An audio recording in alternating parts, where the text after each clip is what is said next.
So if I were to post a poll on the Honda CTX700, what is the biggest pain in the butt item to change out on the bike? Hands down, air filter is number one. And in this video, I'm going to show you exactly how to do it. Now, mind you, you're going to have to reference a few other videos on how to take the plastics apart, but this is going to show you where it's at, what to look out for, and all the fun stuff. Let's talk about it. Ah, yes, and as you can see, the race car is completely torn down, and there's a reason for that. First off, the center of gravity on this car is going to be changed. And I can't tell you all the secrets because it's top secret, but here's what I wanted to show about this I think is really, really cool. One of the big things that they're doing is they're taking everything off this car and they're going to sandblast the whole car. Now, I know this has nothing to do with the Honda CTX, but we like to nerd out on things. After they do that, they're going to sandblast the car completely down. They're going to put a coating on the car, and they're going to scan every ounce of metal on this thing to find out if there are any cracks or there are any issues in the frame so that they can fix it, because safety is key.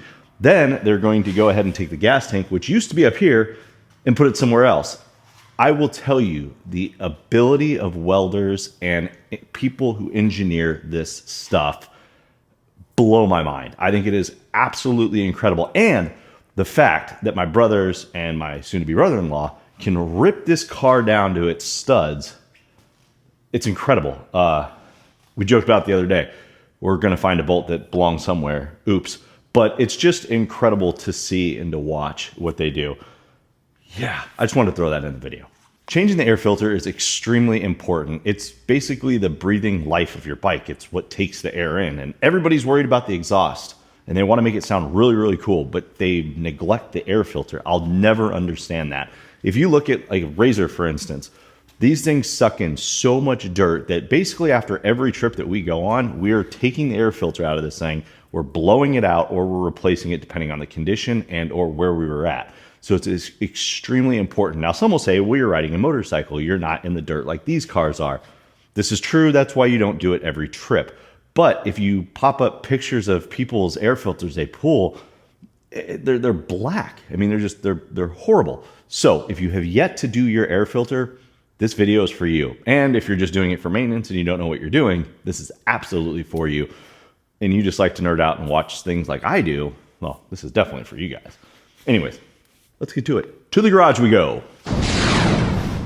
So I'm really not sure why Japan is completely mad at us Honda buyers, but on this bike in particular, where they put the air filter, I'd just rather get kicked in the squares than have to change the air filter on this one, and that's never fun.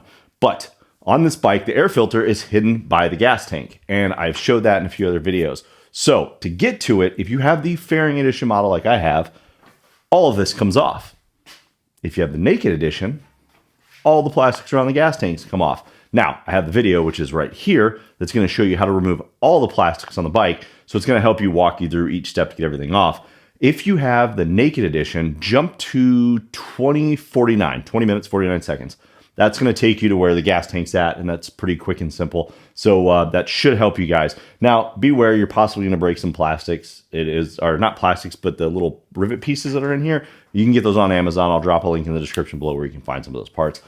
But to do the air filter on this, you have to do it because your bike will run like crap if you don't, but it sucks. Let's get into it. I'll show you how to do it. All the plastics are off the bike and you can see everything. Gas tank and our airbox. This is where it gets completely wrapped with our tank plastic. So that's why everything has to come off. Now, the airbox, once you've gotten this far, is really simple. It's 6 screws and a sensor. But when you do this, remember, the sensor is very, very important. You must plug that back in or you're going to have air on your bike. Don't put your whole bike back together and forget this part. So I reiterate it now, and then when I actually do everything, I'm going to reiterate it again, because I've seen countless times how people say, I changed my air filter and now my bike has a wrench in it and there's something wrong. And when we say open your bike back up, they didn't hook this guy back up. So let's dive into this and we'll show you how to do it. But 6 bolts, that guy, and you're done. Let's go. First things first, this is the air sensor that I'm talking about. Now, you can disconnect this from here if you'd like. You really don't have to do that. All you need to do is pull it out. You don't have to twist it and turn it. Just give it a few tugs. It'll come right out, nice and easy. This is exactly what it looks like here. If you'll notice, there's no twists or turns that are involved. And I like to take my little towel, give it a good clean off, and then I usually will wrap it around the sensor, and I'll just stuff it somewhere here, for good keeping so it doesn't beat up the bike. Now, let's get to this guy here. And like I said, that is going to be 6 Phillips screwdriver bits.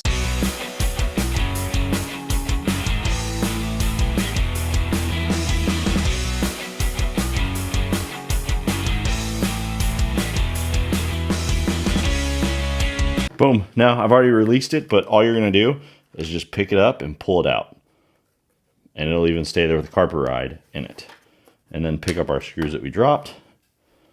And then if you look, here's our air cleaner here. So this is the part that pops out of the bike here. Now, to get the air filter itself out, there are tabs on each end, right there and over here.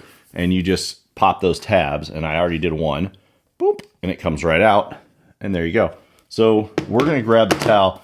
As you can see, this thing is really, really clean. Doesn't need much, but we're going to grab the towel. We're going to wipe everything out, make it all nice and clean. And my air filter on my bike has 0 miles on it.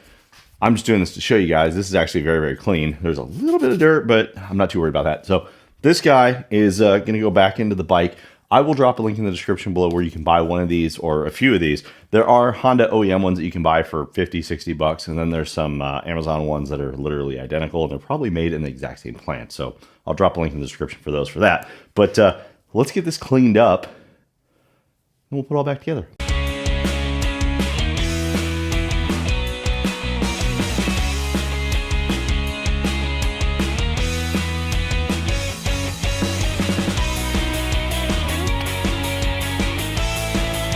So reinstalling this is just going to be reversed order. We're going to slide this back on through. And as you can see, I can actually leave my carpet ride on there the way I have it positioned.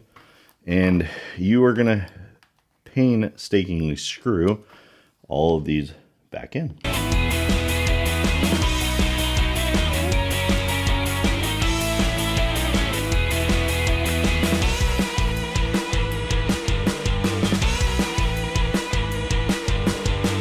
Then after that part is complete, we're going to pick up our sensor that we have. We're just going to make sure it's nice and cleaned off.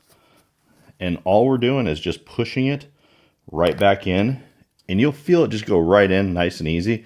And you'll know you're good to go because everything is plugged in and back to normal.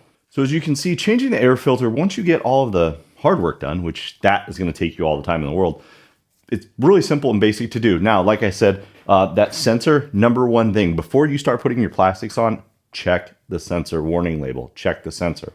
I'm just saying, you don't want to be all done and then have to rip it all back apart because you forgot to put the sensor on. So I've seen it a million times. It's the only reason why I'm reiterating it like an idiot. I know it sounds stupid. I apologize, but I just don't want you guys to, well, I don't want you to have to retake your bike apart. #2, what I would recommend with doing all those screws in the way they are, get you a screwdriver, kind of similar to what I have here with a magnetic tip. It doesn't have to be Milwaukee.